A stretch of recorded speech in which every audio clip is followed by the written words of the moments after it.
Hello, bienvenue sur ma chaîne. Pour cette nouvelle vidéo, j'ai décidé de vous faire un petit point lecture sur deux mangas que j'ai empruntés mardi à la bibliothèque.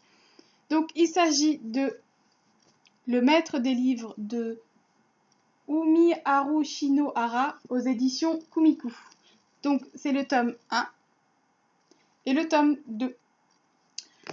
Alors ces deux livres, je les ai découverts grâce à Margot Liseuse qui en a parlé dans un de ses updates lecture, il me semble, il y a quelques temps déjà.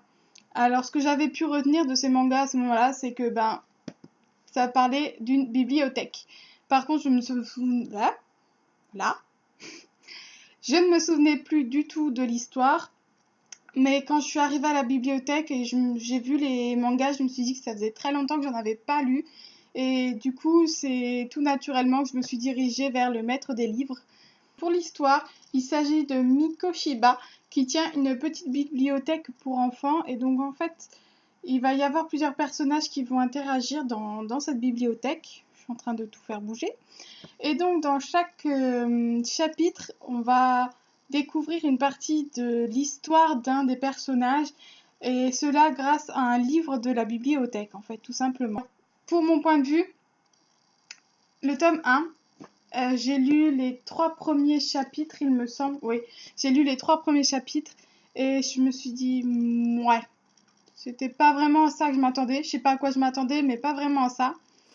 Et en fait, petit à petit, dans la lecture, on finit par s'attacher aux personnages parce qu'ils sont vraiment...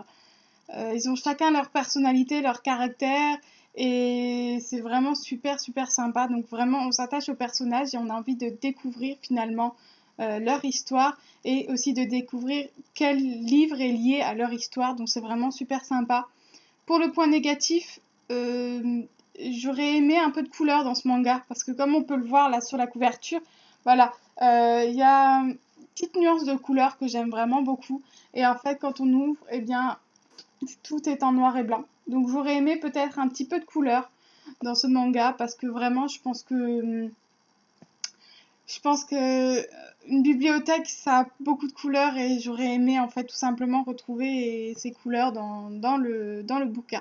Sinon, vraiment, j'ai adoré. Je pense que d'ici une semaine, je vais les ramener à la bibliothèque et je vais m'empresser de récupérer la suite des tomes parce que vraiment, je suis impatiente de voir un peu ce qui peut leur arriver à ces petits personnages. Donc voilà.